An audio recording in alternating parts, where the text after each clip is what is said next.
7 ways to overcome sexual abuse trauma. How does one overcome sexual abuse trauma? The PTSD from sexual abuse lingers on for a long time. Some never leave. You have to adjust and minimize the triggers to your trauma. Learning to manage your response to the trauma and other people's similar experience can be tough. We are going to discuss 7 ways to overcome sexual abuse trauma. 7. Get a support system. In any scenario where a survivor is going through trauma from their sexual abuse, a support system is their sure bet out of it. Having friends and family who do not subscribe to rape culture but offer love to you in those times is valuable. It is not unique to find situations where the people close to a survivor re-victimize them with their questions and behavior. That is what makes having a group that does nothing to blame you ideal for every survivor. If parents, friends, or relatives are not supporting, one needs to find a shared community elsewhere. Every woman and many men have gone through sexual abuse, and these survivors have support groups that could become your chosen family. Having a chosen family to advocate, share solidarity, and offer emotional help can reduce the adverse effects of trauma. The people you have as a support system must be those you can lean on. In times of triggering episodes, you should be able to call them and speak to them about your struggles. Because you are not being blamed and victim-shamed, you will be freer to express what you are feeling. They can then give you comforting things that have helped them in their journeys. 6. Stay off the information grid. The best recommendation when you are experiencing trauma is to stay off the news and social media. Activists engage in ongoing education on social media and traditional media to draw attention to some of the issues of sexual abuse. Although this is an essential service, it can also have a toll on your trauma symptoms. There is the urge to know what happens, which is normal. So for instance, our careless-sensing details will entice a survivor. It is a win in a system that contributes to influential people walking out of abuse free. This win will, however, come with details of the hideous sexual crimes Kelly has committed. That will be a sharp reminder that will unknowingly tick off a symptom of your trauma. Social media also has its debating angles, which could not always be favorable to a survivor. Many accounts idolize celebrities and run mental Olympics to call them innocent one way or the other. Those people will remind you of all the people throughout your trauma who chose to disbelieve you. The people who made comments about you asking for it, and those who seek to give a platform to your abuser via speak them before believing you. Those will get you in the wrong place, which is why you should avoid the news and social media in general until you are off high trigger mode. 5. Journal your thoughts.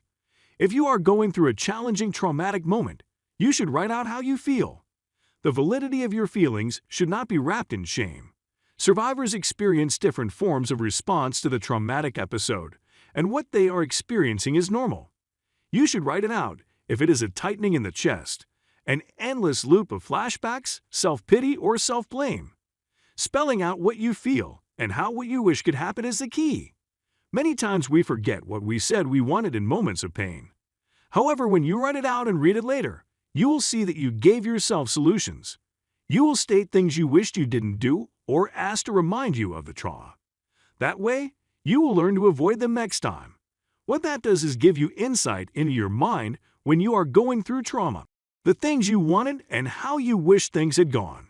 In the bright days when you are better, you will learn more about yourself in those moments.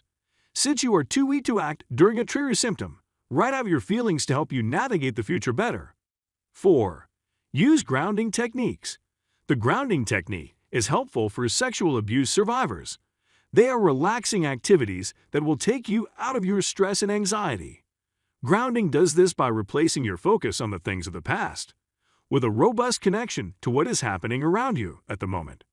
The activities require your 5 senses to work effectively. So sight, smell, taste, hearing, and touch will all be activated to minimize flashbacks. To do the grounding activity, press your feet into the ground. The purpose is to keep reminding you of where you are. Often we like to go back and see things from the place where the abuse happened. If you have a photo that can calm you down, keep it with you everywhere you go. When you look around, focus on the sights, sounds, and people around you. If you want to use smell, get a scented candle or a place with a pleasant smell like a coffee shop.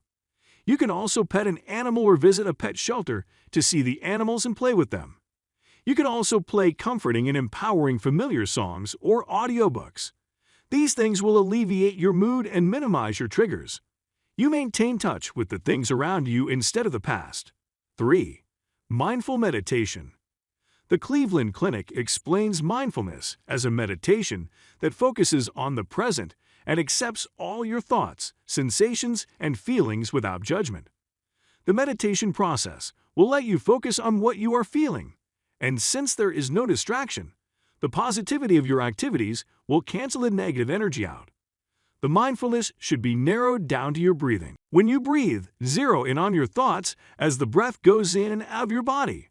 That way, you can constantly stay in the present. If you are following your breathing, you will not be out in your mind thinking past thoughts.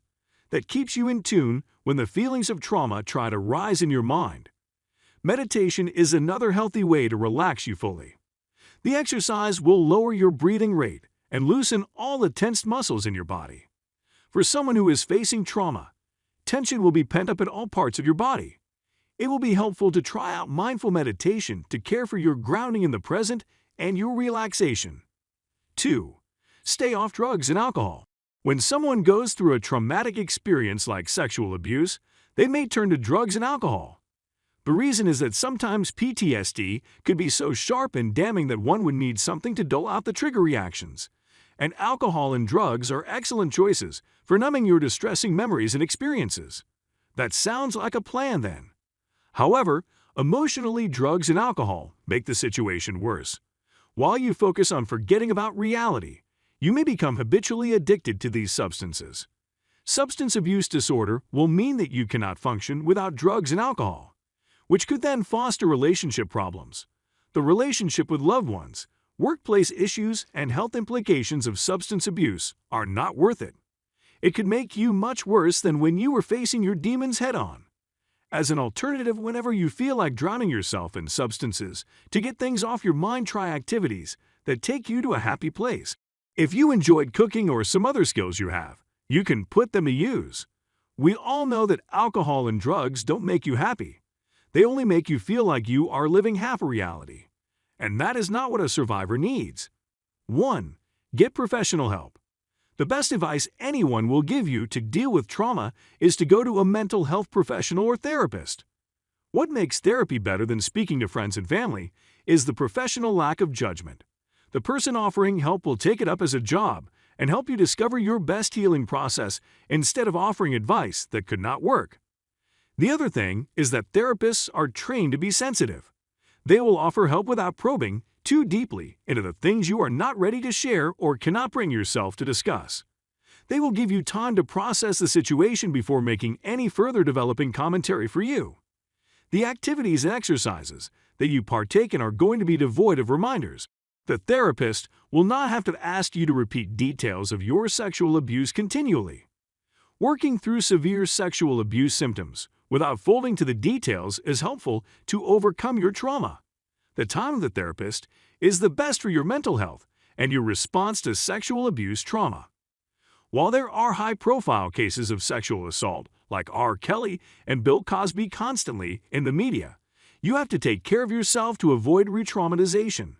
Your reactions are valid, but you are better off not disconnecting from reality over shared traumatic situations.